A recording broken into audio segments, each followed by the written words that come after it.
Our chairman sir, welcome sir. Welcome sir, RTMC Pandal. This is our vice chairman. Vice chairman. और ठीक है। Kashmir Ladakh finance corporation.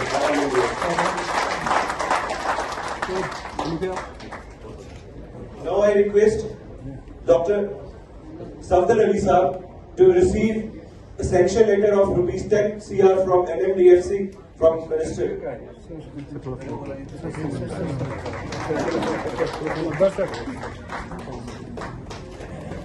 Sir. Thank you, sir.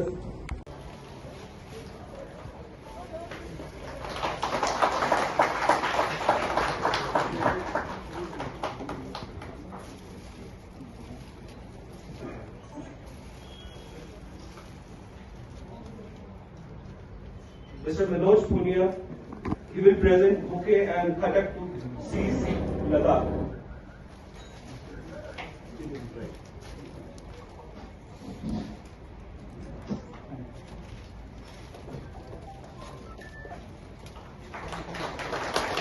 Mr. Safdar Ali, GM Silco, present bouquet to MP sir.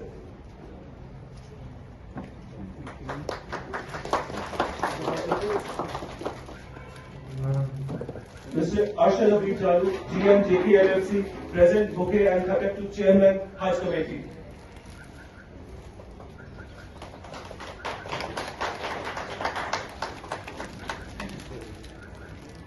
Mr. Azad Shah, Senior Manager JK LLC, will present bouquet and conduct to DC Kargil. होगा welcome address by managing director Jammu Kashmir Ladakh finance corporation, जिसमें कि हम शामिल करेंगे introduction of NMDFC schemes और जम्मू कश्मीर लद्दाख और finance corporation के initiatives इस कॉन्टेक्स्ट में। उसके तुरंत बाद हमारा एड्रेस होगा सफदर अली जी, जो कि जनरल मैनेजर सिडको है, वो एड्रेस करेंगे।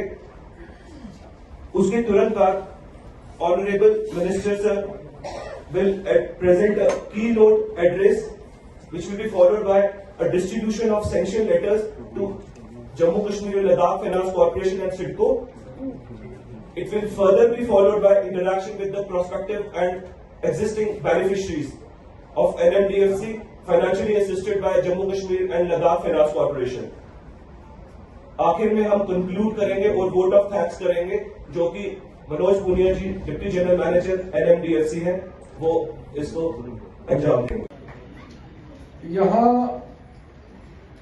काफी अपॉर्चुनिटीज है टूरिज्म का दृष्टि से।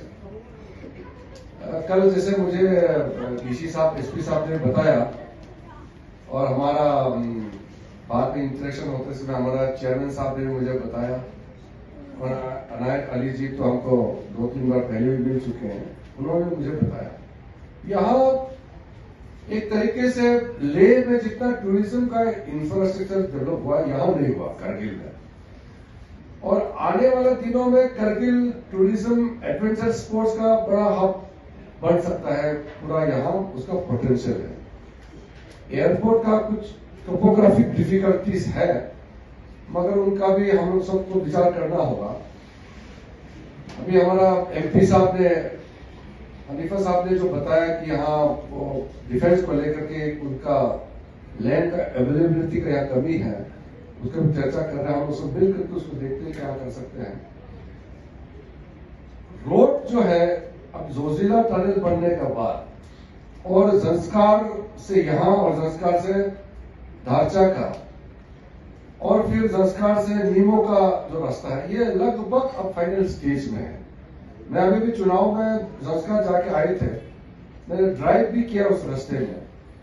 थोड़ा सा जो पैच बाकी है उसको भी स्पीड अप करवाएंगे अपने हम BRO और बाकी एजेंसी को बात करके। ये सारा रोड श्रीनगर से करगिल और करगिल से जंस्कार लेह और आगे का जितना रास्ता है और बॉर्डर तरफ का सारा रोड का जो कंडीशन है वो टॉप क्लास का बन जाएगा, तो लोगों को यहाँ पहुंचने में बहुत आसान होगा। तो इस हिसाब से यहाँ लोगों का आने का जो नंबर्स है वो कई गुना बढ़ने वाले हैं। बाद में आपको लगेगा कि कारगिल में जितना इंफ्रास्ट्रक्चर है, होटल्स है, बाकी गेस्ट हाउस, होम स्टे वगैरह, वो काफी नहीं होगा। उसी में बहुत बड़ा एम्प्लॉयमेंट जनरेशन भी होगा।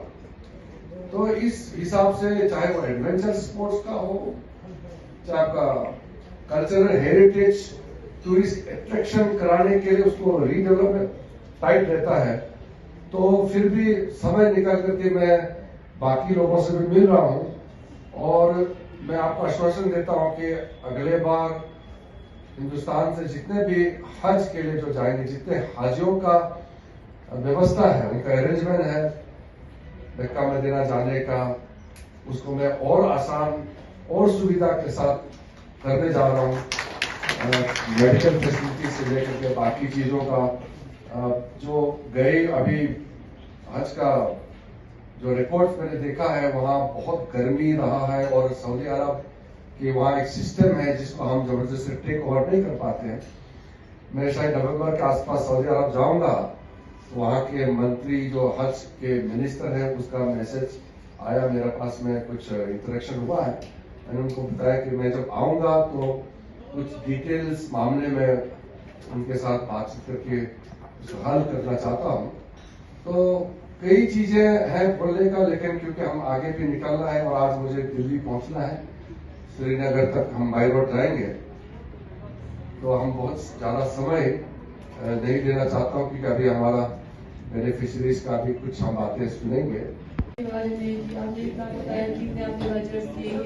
स्पेशली बाकी में तो मुझे उतना ये नहीं है, क्योंकि मैंने पर्सनली ये लोन के बारे में आपको बताऊंगी। जब मैंने लोन लिया तो मुझे एहसास हुआ कि एक लोन एक जो है लोगों के लिए था, स्पेशली जो माइनॉरिटीज थे उनके लिए बहुत ज़रूरी है। तो थ्रू आपके ब्रांचेस से बहुत सारे लेडीज हो या जो भी जेंट्स है, उन्होंने अपना जो बिजनेस स्टार्ट किया है, तो उसके लिए आपके लिए थैंक यू वेरी मच। ऐसे वुमेन जब हर कोई लड़की या कोई जो जेंट्स होते हैं वो जो कि रिलेटेड नहीं होते, वो नहीं कर पाते या सिलेक्शन नहीं होते, जो कुछ रीजन होते हैं। तो जब मैंने लोन लिया तो मुझे एहसास हुआ कि एक लड़की अपने पाँव पे खड़ी हो सकती है, कुछ कर सकती है। तो ये लोन का होना एक माइनॉरिटी के लिए बहुत जरूरी है सर। स्पेशली जब हम इन द सेंस बिजनेस में जाते हैं सर, तो मैं जब इस फील्ड में गई तो लोगों का एक वो प्रोस्पेक्टिव था कि सिर्फ जो अनएजुकेटेड लोग ही इस बिजनेस में आते हैं, लेकिन जब मैं गई इसमें तो मैंने फील किया कि एजुकेट होना बहुत ज़रूरी है, और सिर्फ एजुकेटेड तो कुछ कई काम नहीं आते सर। तो उसके लिए हमने एक